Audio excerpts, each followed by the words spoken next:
also create small factories to create jobs for the local people. It would be wonderful if, for example, the farmers were growing the herbs and selling to a local small factory that would manufacture and then export.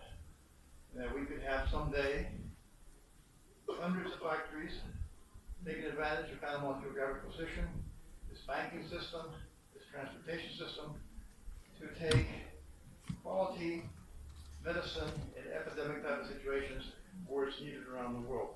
Okay. My son Patrick, in the next few minutes, is going to be handing out a little cotton ball. Okay. And I will explain to you in a few minutes what that's about. That little cotton ball produces anywhere between $10 and $20. Okay. And I'll explain more about that to you. Okay. So, first of all, I want to thank God for his herbs, because I can't make a single leaf. And he took us into consideration when he made all those wonderful medicines. Okay, I'm going to get a little note here and do a quick review of what this talk is going to be about. And I'll be touching on topics, right? And maybe about 5 minutes on each topic. And then we'll have a few minutes of questions and answers right after that topic. And then we'll move on to another one. Because this is supposed to be an interactive talk where we all learn from each other as well. Okay, first of all, I wanted to introduce you all to a new product that I have, Gruber's Jungle Tincture. It's in this little tube here. These are recycled glue pins. Okay, so this has an applicator tip. You get it stung by a scorpion, you just dab it on, and 5 or 10 minutes later, the reaction's gone. Okay. There's 1 ounce in here, but a fluid ounce, according to quote internet, has 581 drops. So potentially you have over 500 applications from 1 ounce because you economize it. Whereas the jungle oil, you get stung by 3 or 4 appetizing bees, the tendency is to grab a whole lot and okay, so you waste a lot of it that way. All right, now about that cotton ball. Each cotton ball makes one of these. Okay. And the herbs are practically free. They're out in the jungles, they're all over Panama. Okay. You just have to risk your life going out there to get them. You might get hit by a snake. So the investment is not just in the cotton ball, it's in the learning curve, right, over the years. All right. Well, I'll review very briefly what we're going to talk about today. Okay, first of all, I have a gift of one of these. Today I have them on special at $10. They normally go like for 20. Can anyone here tell me a herb that works for toothache? And you win one of these. Very good. Hand up over here. Cloves. Clove, yes. Okay. You're the winner. All right. Thank you. Well, I wish I could actually give all these as prices, but I gotta cover my expenses. Thanks, though. And I would like to thank all of the people here that have used my products in the past. If you ever used any of my products, please raise your hand. Wow, it's about 60-70% of the people here. Thank you very much. Appreciate my children, my family, appreciate so much.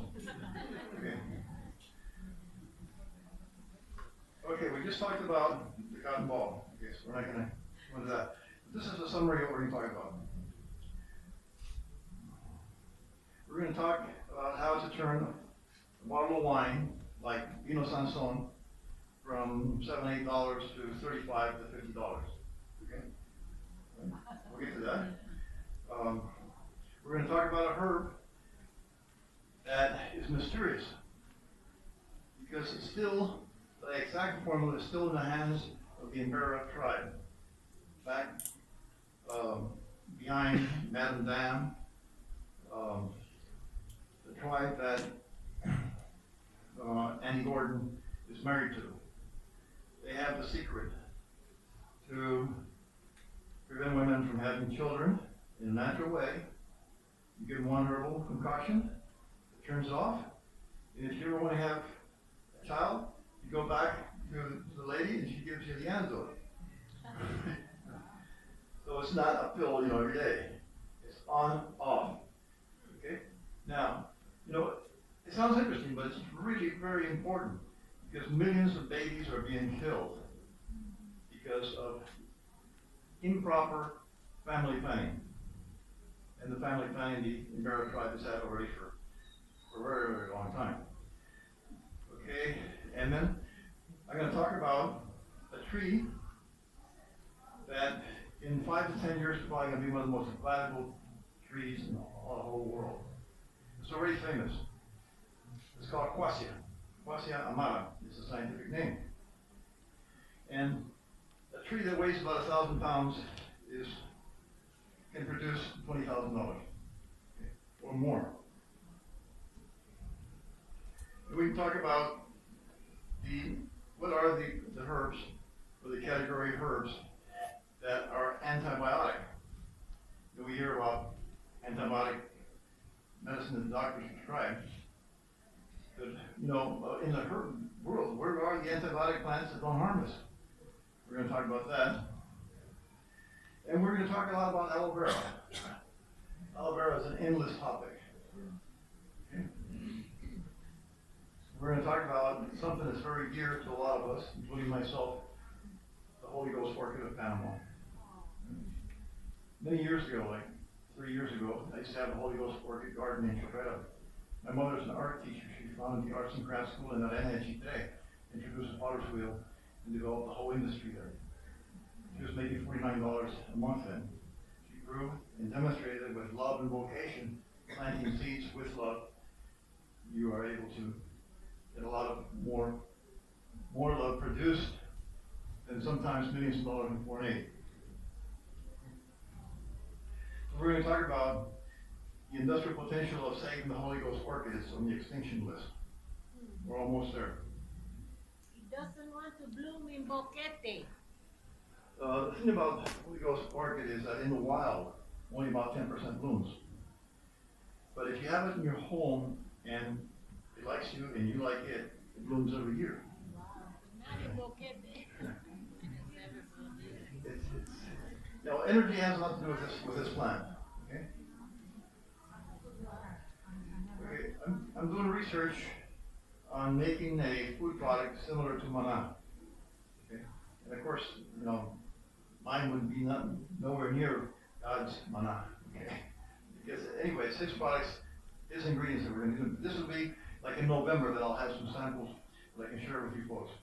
But one of the ingredients is going to be moringa. Okay. And I will be, I'm doing research also on a plant that eliminates cataracts. Okay? So now we'll start the talk. But just before we get started, how many of you have a farm of 2 hectares or more? 1? Okay. Patrick? Please. Okay. Up on bed. And then when he moved, he got him right here. So they had bought the antidote for the dogs, just in case dogs were bitten. And they gave the child the antidote. But of course, the antidote didn't work right away. And 15 or 20 minutes had gone by before it was given to him. So the child was getting weak and almost passing out. But by the time they got to the hospital, he didn't have any symptoms. And the doctor says, well, yeah, that's one of our poisonous real snake, coral snake. Why doesn't the child have any symptoms? But he had symptoms. We had another case here in Valle Escondido. This time it was with the jungle oil. The jungle oil also has some of the antidote properties. Alfonso, the gardener there, was bitten by a small fertile ants. And his boss, Mike, went and got a bottle of jungle oil, said, hey, drink this stuff. So he drank 2 ounces of it, and he had fever and he had inflammation. By the time he got to the hospital, it was all gone. And the most dramatic case is that of Frank Stigmar from Rio Cantado Lodge Hotel in Caldera. 7-foot fertile ants jumped off a tree and nailed him right in the back. Okay? So he dove into the river and came back out and ran for the house, and guess who was running right behind him? The snake. Well, I imagine they killed it, or his employees killed it, right? He spent a week in observation in the hospital, no gangrene. Okay, and that's been the case with all the people who have used it. In the hot springs, Didi Rodriguez, the administrator there, he had an Indian working, and Fertilance got him in the back. So he gave him the antidote in the hospital, week in observation, was sent home, very weak, but he was okay, and no gangrene. Okay. Now, how did I come up with this formula? I went to live a couple of weeks with a famous herbalist in the mountains of Hawaii who specialized in healing snake bite victims who had never lost a case. That's where I learned it from. His name was Manuel Sanchez, Loma Grande, and Valle de Anton. Okay, so much for those creatures. Okay, I'm going to mention a very fascinating story. I've read a long time ago this little book that I have here.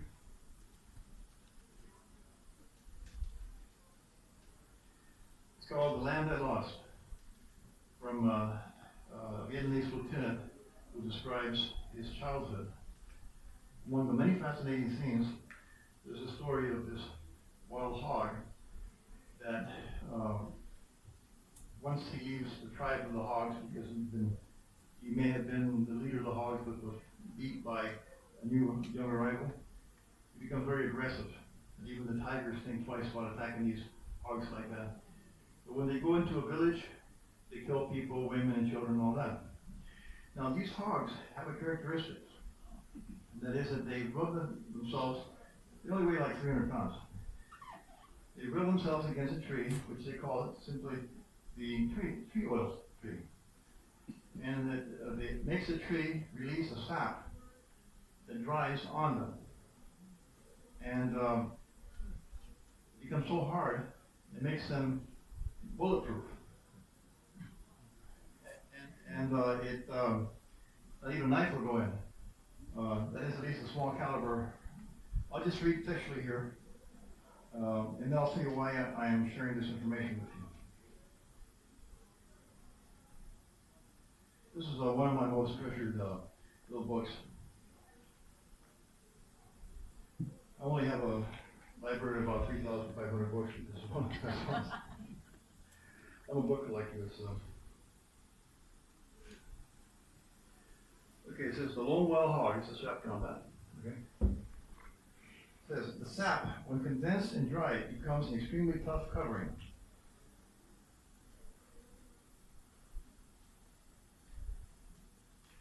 That acts like armor, making the wild hogs immune to wounds from short knives or bullets from small guns.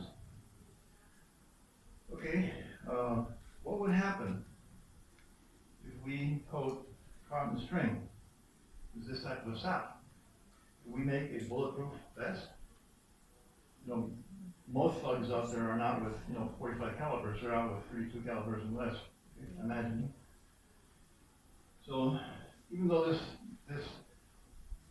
sap of this tree is in Vietnam, and people grow cotton here. Okay? Now, what if the cotton is covered with it, made into a thick, like for example, a mop strand that is pretty thick, made of cotton, is covered with the sap? That would be a very light stick. Arrows could be made from them. In other words, there's all kinds of possibilities using our imaginations what can be done with this sap. Okay? And because Vietnam is tropical, Panama is tropical, maybe it can be imported here. Maybe that could be some type of industry here as well. Okay? Now, I'm going to relate to you, those who have land, the most incredible, profitable wood, and probably, possibly, the history of the world. In herbalism, it's called Quassia amara. Okay? You can go down to Aviva Pharmacy, the national distributor for natural products, and buy it when they have it in stock. 80% of the time they don't have it in stock, it sells so fast. Okay? Well, these are wood chips. What do? You make a tea of this, it controls diabetes, and sometimes with other formulas as well, it heals it. Okay? But I don't know if you ever heard of Dr. Hulda Clark. She has written numerous books. She's a pathologist in the United States. When examining the cadavers, she learned that 100% of diabetic patients have parasites in their pancreas. Okay? And the herbs we use in Panama for diabetes, mostly are all bitter. And the bitter plants are the insecticide plants that kill parasites. So nature is telling us something. Okay, here we have 60 grams of this, right? A pound has about 454 grams. So that's like 7.5 of these to a pound. Okay? Times, let's say, this is easy to go for $5. Okay? So let's say it was 350. Okay? So a tree that weighs 1,000 pounds times the value of 1 pound, it comes out to like $26,000 per tree. That's market value. And you haven't even begun to make medicine with it yet. If you make a syrup for parasites, right, you're probably going to have $2 of quassia in it and sell it for $35. So we're looking at a tree that produces already more than $20,000 when made into medicine. What kind of climate does it grow in? It grows right here in Panama. In what climate? We have too many. Well, you have it in Baja Sombrero, near Caldera, Oh, okay. right? And you have it in Culebra. Oh. And the Jaleo pharmacy buys it in Panama. In other words, the pharmacists there have told me that the Guavito del Norte, which is the local name, is the quassia that they sell. Now, when you go to buy any product from, let's say, a herbal store, you want to smell it, okay? Right? Because the mildew smell, if it's been on the shelf for a long time and it's got humidity in it, will come through even the plastic. You want to make sure your products are fresh. Probably half of the products you get from the United States and other parts of the world have lost about 50% of their effectivity. Because the average medicinal plant will lose about 50% of their effectivity in 6 months. So it's always better to get things as fresh as possible. Okay? Now, I don't want you to take my word for this. You can go to Javillo and ask them for this, right? Right now, they actually have a special price for this amount, like $2. Okay? But that it's not going to last very long. They used to have it for $3.50, and this will fly for $5. It's one of the most effective digestive system tonics in the world. I once read about a scientific study done in the Basque province of Spain. Scientists wanted to know why the incidence of cancer in the digestive system was so low. It turned out that in the Basque province of Spain, they age their wine barrels in quassia wood. So this stuff is really, really, really incredible. 5 to 10 years from now, this will be in huge demand worldwide. If you start growing these trees now here on your farms, you're going to find a market for them. Where do you get them now? Javillo Pharmacy in David. When you're able to find it, buy 3 or 4 because they go fast. Okay, any questions? What's the name of those chips again? What's the name of those chips again, please? Wood chips. Quassia. Thank you. Quassia. Quassia chips. Scientific name is Quassia amada. And someone else over here? Yeah, I was confused about the snake. Was it an ant that bit the person or a snake that bit the person? Snake. And what's the name of that snake? Ferdinand. Fertile ants? Ferdinand. This is a very capricious snake. Okay. Some areas you can walk by and won't bother you. Other areas, just get near it, it'll attack you. It's the most prolific snake in Central America, responsible for more deaths than any other snake. Caldera is the mecca of the fertilizers. I've lived there a total of 5 years, and every year there's a few people bitten there. The characteristic about the fertilizers is that they're so vicious that the mother snake gives its birth to this this baby's alive, right? But it hangs on a branch, so as the babies are born, they don't bite her.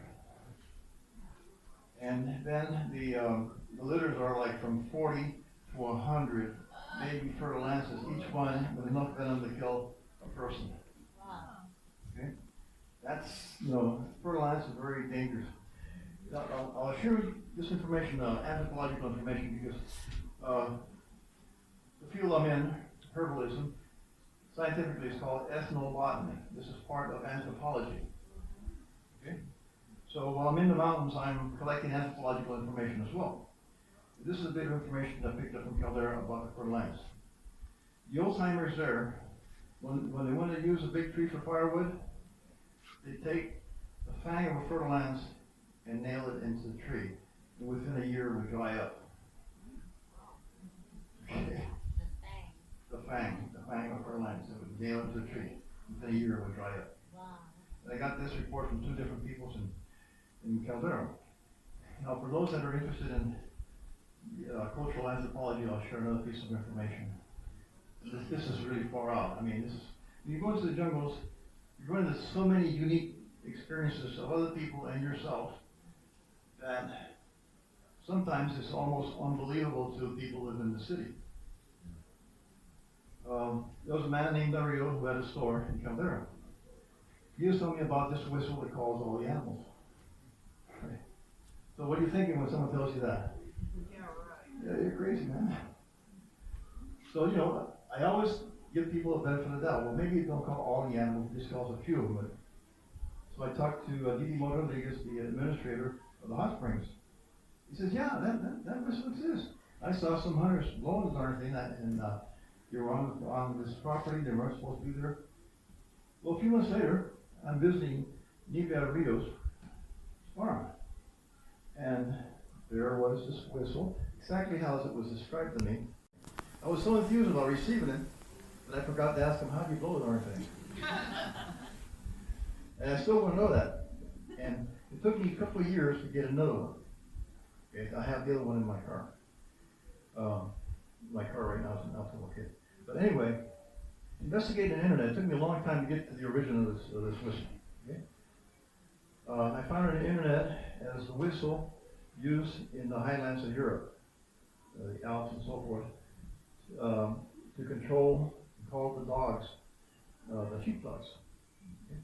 But possibly they may have known or not known that it would also attract the other animals.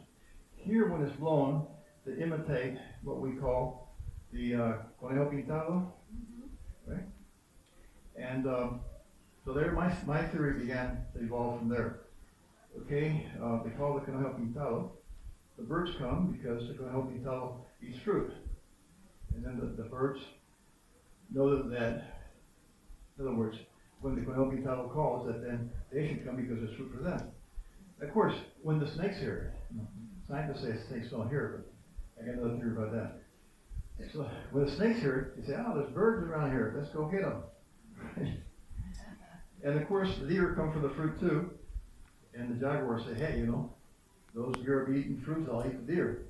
So I came up with a theory, right? But then something blew a hole in it. The people that use this whistle tell me that the animals come angry. Right? So that could be like a distress call that most animals react to. Anyway, the last word is not out on that whistle. And anyone here that's interested in this, suggest you talk to the people of Caldera, especially the older people and mountain people, to learn more about this whistle. But I suspect that man with the last name of Arce, who was the founder of Boquete, that came from the Pyrenees, was the person who introduced this whistle to this region. Daniel Arce, his grandson, is a friend of mine, very good friend of mine, and so far that's tentative conclusion. Anyway, so much for the whistle that calls all the animals. Okay, any questions? You said Guavito del Norte is the same as Quassia. Come on. Actually, the Quassia family is a large family. Okay? Yes, but probably many of the natives don't know that Quassia, but they know Guavito del Norte. Yes, yes, yes. Very good. I imagine that the Quassia used in Spain to make the barrels for aging the wine, maybe a different variety of Quassia, but all have the same active ingredient. Okay, anyone have, make a pause for, anyone has a health problem that they need a prescription? I'm a natural physician and I'm here to help you. Cancer. Cancer of the bowel. Cancer of the bowel. Cancer of the bowel. Prevention or cure? Prevention. Okay, Well, both. okay. Aloe vera. Okay, if you eat a piece of aloe vera half an hour before each meal, aloe vera externally, for example, has been used persistently to heal skin cancer. Okay? And the intestine is like a type of a skin, right? So that the aloe vera, as it goes down, it reduces inflammation and helps clean. It's like, it becomes like a soapy type of substance, helps clean the bowel. And a lot of the problems with, for example, enlargement of the prostate and colon inflammation is as you have poor digestion, the toxins build up and go down towards the colon and the prostate area. And then the toxins dye the skin. And then the inflammation comes when it's saturated. Okay? This is my hypothesis, because doctors say, well, we don't know why there isn't, enlargement of that, right? But it happens mostly when people have poor digestion. So aloe vera, a piece, half an hour before each meal, and then the leaf of yantan. I always share an anecdote with you folks about yantan. The pure juice serves against, not only against cancer, but against cancer pain. Many years ago, walking towards Valladito de San Carlos, taking a side trail, I heard a lady screaming, just horrible screams. So I went and knocked on the door and introduced myself as a herbalist, and I helped. And the family member says, yeah, well, come on in, she's terminally ill, and her uterus was so big she looked like she was 9 months pregnant, and screaming her head off. So I have read in a book from Colombia, it's called Medicinal Plants by Eugenio Alzate. It said that the pure juice of the yantan leaf, given at intervals of, let's say, every half hour, every hour, will eliminate cancer pain. So that's what I prescribed, 3 spoonfuls every half hour. And in 3 days, all the pain went away. She did die, but without any pain. So there is industrial potential for the pure juice of yantan. And yantan grows wild here all over the place. Any questions? Yeah.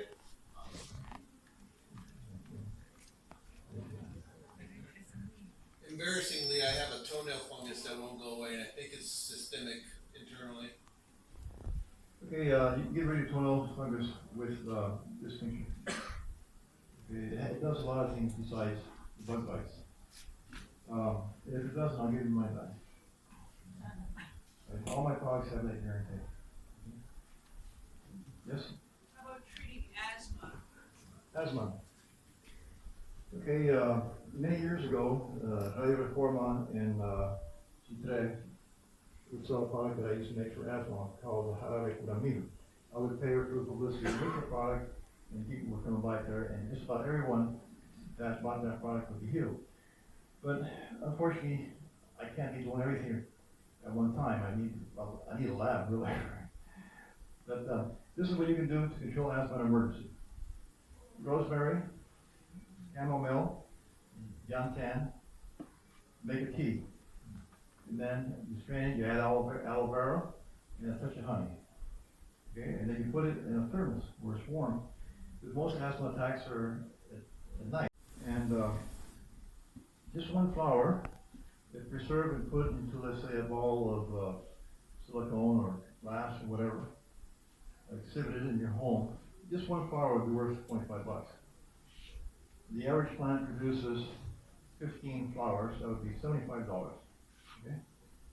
And well, maybe some nowadays have been able to reproduce it, but years back they weren't able to reproduce it in quantity, so they could be replenished into the mountains. Well, the reason it's dying out is because people liked it so much that they would bring it down from the mountains and they would plant it in their yards, and they would plant the bulb, and then they would water it and it would rot. They didn't realize that it isn't a ground orchid, but just the roots need to be underground, not the bulb itself. And so the thing is about this plant is that when one flower opens up, it perfumes a very, very large area. I'm talking about maybe 50 square meters or more. Okay? So it is such a sublime smell. It's the most agreeable aroma I've ever smelled. So 1 ounce of this perfume of this flower, almost on the extinction list, auction, the first ounce of that will probably go for about $10,000 or more. Just 1 ounce of that perfume. And it could be that, for example, visiting dignitaries from other countries, there could be the Holy Ghost Orchid Award for those who protect the environment, that really care about the environment, protect the environment. And also the perfume could be given to visiting wives of dignitaries from other countries. Now there's something really interesting about the Holy Ghost Orchid. The inside of it has a dove in it. It's identical to a real dove, and it's white. That's why it's called the Holy Ghost Orchid, and it's the national flower of Panama. Now Simon Bolivar mentioned years back that Panama someday would be the capital of the cosmos. He didn't say the capital of the world, he said the capital of the cosmos. And then God puts that holy symbol, the Holy Ghost Orchid, here in Panama. And, you know, we have around the world all these earthquakes and epidemics and all these major problems, and nothing happens here in Panama, significantly.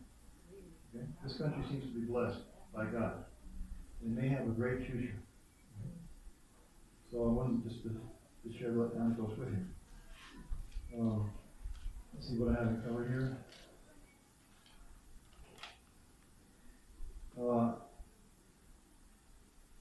Anyone wishing to belong or create a medicinal plant club for the Boquete area can contact me, and so we can continue to gather information and share information with the general population and with each other as well. Okay. And I'd like to mention, just make an observation about DCP as a great organization. When it started 10 years ago, that is when it came here, it was intended as recreation for mostly North Americans. But I have observed that over the years, it's becoming like an international club. We have here people interacting with us from all countries of the world. You know, arts and crafts people are from many different countries of the world. Possibly, you know, it could be like BCP, the Boquete International Club, or at least the restaurant could be named the Boquete Restaurant International Club. People would say, hey, let's go to the International Club. And there should be like an information office here, right, that we can, in other words, it should not just be just about recreation for Americans. This is an international community. Does it matter to me, you know, if the Americans continue to be the leader. But anyway, I just thought I'd share that with you, and I hope I don't get kicked out of here for saying that. And well, any your thoughts on CBD? CBD. Okay, marijuana. Okay, medicinal marijuana. Well, not marijuana for recreational use, but CBD for use for medicinal purposes within the body. Okay, I know that marijuana has The oil. Okay, I differ from, might say, everyone that's playing those drums. Okay, I don't deny that marijuana, different versions of it, has good medicinal properties. For example, it tends to pacify schizophrenia. Okay, it's used for cancer pain. It has many different uses. Okay, the problem is not the use of it for medicinal purpose. The problem is the abuse of it for just feeling good all the time. Most people that I've met since childhood that are habitual users of marijuana, I'm not saying all, okay? Because some people have very strong nervous systems, they can drink tons of coffee too. Most people that use marijuana habitually have a social dysfunction. They just have some difficulty fitting in socially, okay? Now, of course, when everyone's on it, you know, well, heck, you know, that's normal. You know? But let me ask you a question. Would you get in the cab driver, the guy is high on pot, and say, please take me to David? You know, or if your airplane pilot is high on pot, you know, would you get on that plane? Surgeon. Yeah, surgeon. Surgeons use it a lot, we don't know. So in the Latin American culture, okay, where these plants have been used for a very, very, very long time, the general opinion, the empirical opinion, is that it's not good for you, right? Now, there's a commercial reason behind a lot of publicity also. I have no desire for recreational use for it, but I have been diagnosed by way of x-rays and other means from the Veterans Administration that I have arthritis in my C6, C7.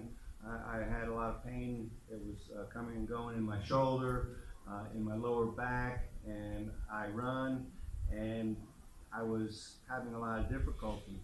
And I started taking some CBD oil, a very pure 10-time tincture, and I found that I no longer have any problem of pain in my C6, C7.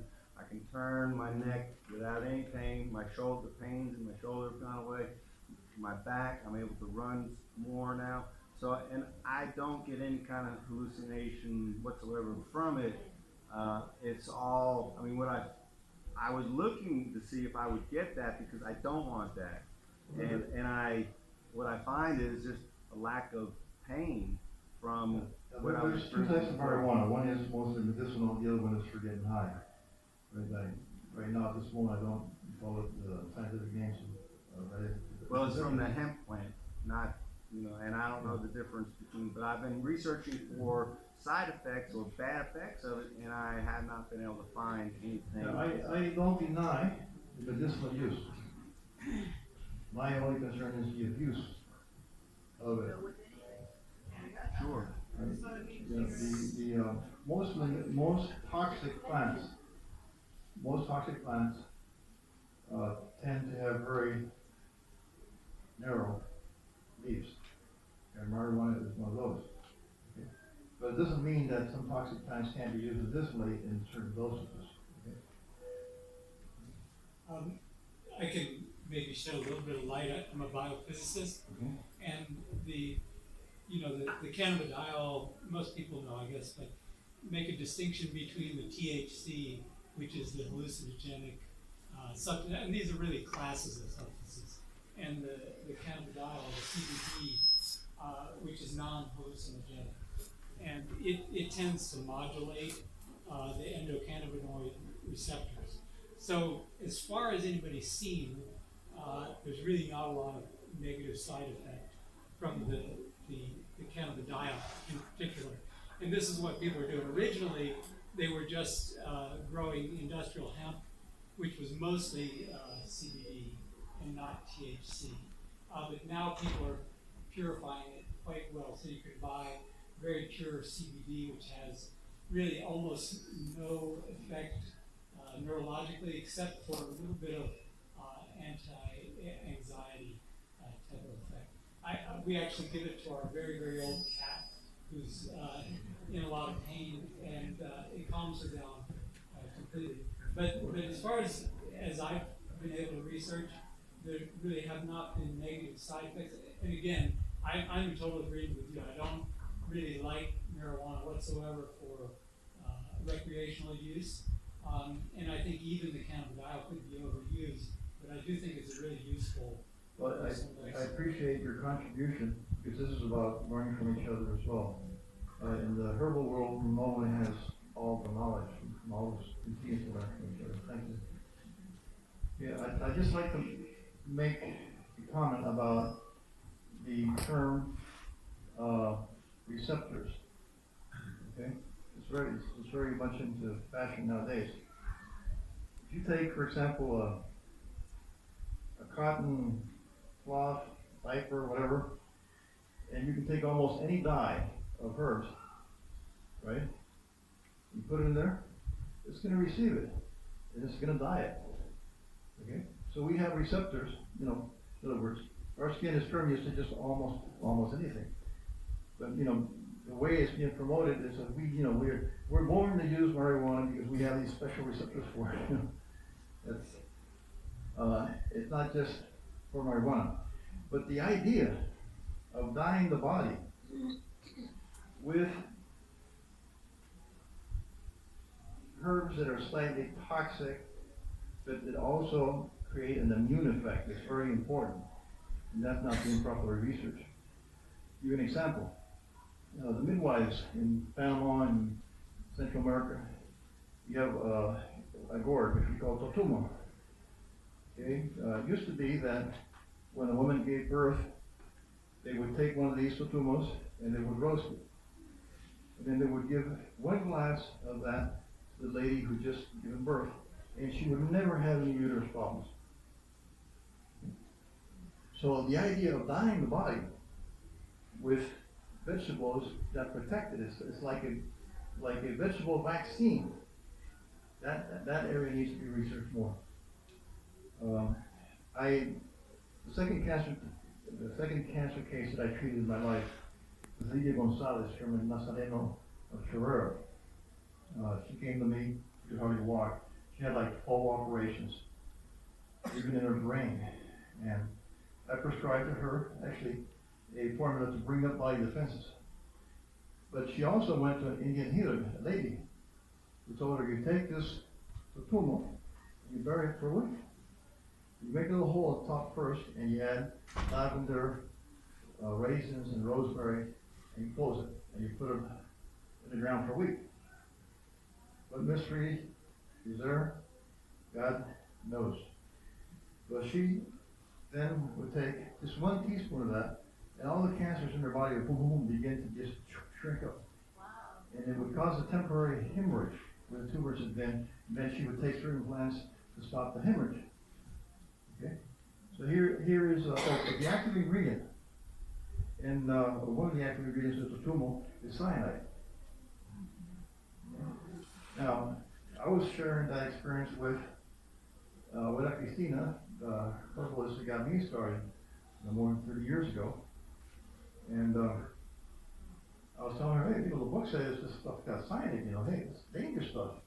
She says, yes, in Panama. Right?